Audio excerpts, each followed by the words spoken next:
I am back. Rudrance for Black and White Network. If you're new to the channel, hit subscribe, like, comment, share. You guys know this drill. And thank you guys for watching however you are choosing to consume. Whatever platform is your means.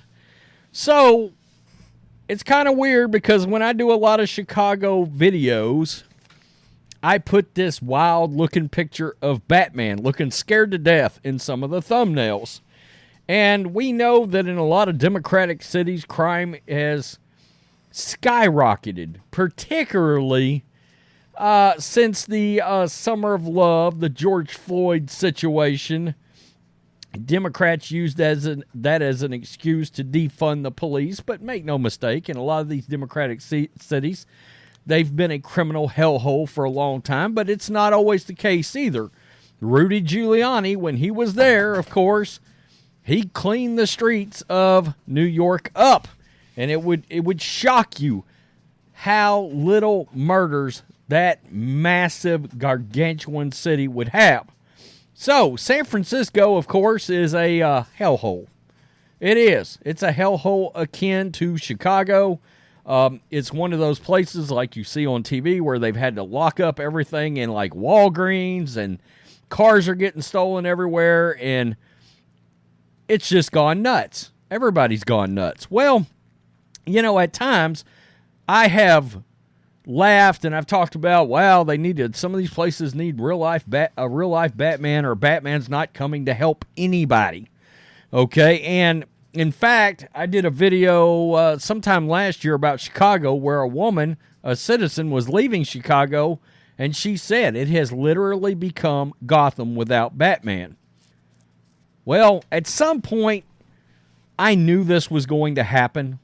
At some point, you are going to start getting vigilante justice.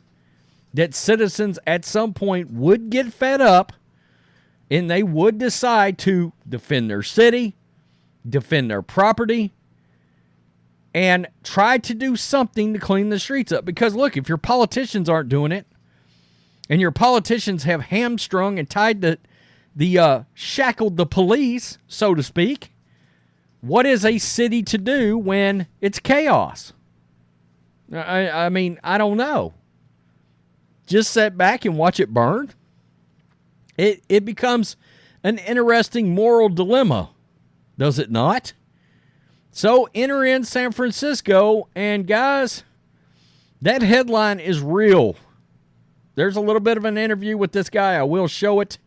Real life Batman, San Francisco business owner, dons a dark disguise, patrols streets with a fake gun to scare off thieves who brazenly break into cars. Now, this guy is dressed more like, I don't know, Snake Eyes from G.I. Joe. I'm just throwing this out, trying to think of various heroes over the years. Or the guy from The Boys. I can't remember the name of that character, but it is what it is. This is wild. It truly is. A San Francisco business owner who lives in the city, has lived in the city for over 20 years, has taken it upon himself to dress in a dark disguise and carry a fake gun as he patrols the streets around Fisherman's Wharf. KGO-TV reported. Now, I'm going to be the first to say, folks, I hope this guy's wearing a bulletproof vest, because unfortunately I foresee this possibly going badly at some point. I mean, there's always a possibility. Let's face it. I mean, you're not Batman, okay? And you're probably not a billionaire. His goal, to stem the tide of rampant thieves from vehicles. The station said more than 20,000 such auto thefts were reported last year. 20,000? What are you doing in that city exactly? You're just saying, F it, come steal my car. I know I've read articles where they say that people have literally just started rolling their windows down so they won't break the windows out to steal their car. I mean, it's crazy. The mysterious fellow told KGO he battles back by spotting crooks in the act and scaring them away. Quote, "Every day is a small victory," he told the station. You chase them off from one corner, you chase them off from this street. There he is right there. Wow. Man, he's trying to get the full setup going, isn't he?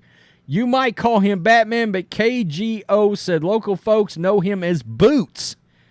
The station said that for years he's captured videos of car break-ins and that his frustration led him to take matters into his own hands. He added KGO that he's doing it to save the area in which he lives and owns a business. Quote, the tourists aren't going to come here. No, I mean, people forget San Francisco actually, believe it or not, was a vacation destination for people. And now, and as with a lot of these big cities, nobody wants to go. I said before, I had New York on the list, the bucket list. You know, even Chicago, I would have loved to have went to Wrigley Field and consumed a game and watched the Cubs play. But I'm just not going to be able to do it. The way these cities are run now, not a chance. I'm not going up there. I'm not becoming a statistic. To hell with that. Boots told the station, adding that it ultimately hurts, quote, the business of some people that have lived here and have been here their entire lives. It's not fair. The police incident stats indicate that there are an average of 67 thefts from vehicles every day. Indeed, outside of 8 a.m., a brunch spot for Columbus Avenue, employees see car break-ins on a daily basis, the station says. Quote, they just leave all their stuff in there and then boom, shakalaka, in less than 5 seconds, they grab your stuff and they are gone. 8 a.m. employee Kenny Wynn told KGO. Wow. The station said many who work at the cafe shared a sense of helplessness. I'm frustrated too. You can't do anything.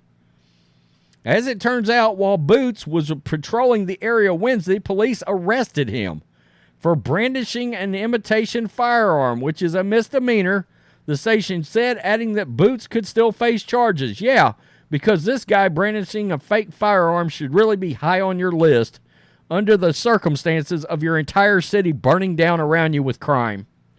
This guy should absolutely be at the top of your list. I mean, most wanted in the city, for Christ's sakes.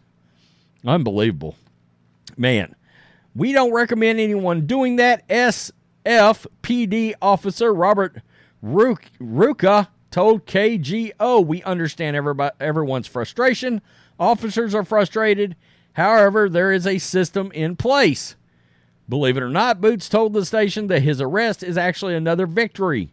While the police were there, nobody was getting their cars broke into for a half an hour. I mean, that's sad when he's considering the fact that he's getting arrested to be a win because crime can't break out right in front of the cops. I'm surprised it's still not happening, frankly. I mean, because they've had liberal DAs out there, the criminals, it's just a conveyor belt of criminals coming in and being released right back in the streets. And that's one reason they know they're going to get a slap on the wrist. That's one reason they're committing all these crimes. Police acknowledge they can't respond to every car break-in. They're 570 officers short. Wow, what the frick? And that's the department keeps the department from having dedicated officers available to handle these duties. Boots also told KGO that he's aware of the dangers and considering moving out of San Francisco. Quote, I'm probably going to end up shot. That's what I think. I'm probably going to end up hit and run, over, killed, or something if I stay here. Let's take a look at this. Tonight, one man's way of trying to build in the newsroom with an interview and a story you'll see only on ABC7. Luce? Yes, Dan, the San Francisco resident you're about to meet says he's hoping to help his neighborhood. At first, he was yelling at thieves who were breaking into cars. Now he's walking around the area hoping to scare them off. He's lived in San Francisco for over 20 years, and lately, instead of going by his legal name, people call him... I'm called Boots, working from outside rather than inside. Covering his face with a ski mask to protect his identity, Boots walks around his neighborhood, Fisherman's Wharf, looking like this and with a non-lethal weapon on his waist that looks like a gun. His goal is to scare off thieves from breaking into cars. The criminals are getting to know us. I wouldn't call it an organized anything. It's just concerned citizens. Every day is a small victory. You know, you chase them off from one corner. For years, he's captured videos of car break-ins, and now he says frustration led him to take matters into his own hands. He says he's doing it to help the area where he lives and owns a business. The tourists aren't going to come here. The business of some people that... Yeah, so we'll stop it right there. But yeah, you get the point. I mean, these guys are frustrated. These cities are frustrated. These citizens are frustrated, not to mention the insane tax... amount of taxes that these citizens are paying in these cities to live under these circumstances. It's baffling. And, of course, California has seen the largest mass exodus of citizens on record anywhere, I believe. I mean, it's just like people are just throwing their hands up in frustration and they're leaving. And the worst part about it is these areas are becoming more blue because the people that vote red are getting the hell out of Dodge. I mean, they don't want to condone crime. You know, the city's not supporting its citizens, not backing its citizens. What is there to stay for exactly? You know, it's crazy. It's crazy. And your city's going down the toilet. And again, you're seeing people take things into their own hand. People forget. Even the bikers back in the day, you know, I've seen documentaries like on the Hells Angels, and of course I've watched, you guys know I'm into a lot of mob stuff. Believe it or not, even bikers and even mobsters operated under a criminal code of ethics, so to speak, right? You know, I mean, people that just weren't involved in it or whatever. I mean, they had certain things they didn't hurt kids. I mean, it's pure chaos out there. It's insane. And these criminals are just all a bunch of scumbags. They don't care what they do and who they do it to. And you're going to get more citizens doing exactly this, which is getting frustrated. And sadly, this guy's right. He probably will end up getting blasted over this. I'll be doing a follow-up where he's done gotten shot or something.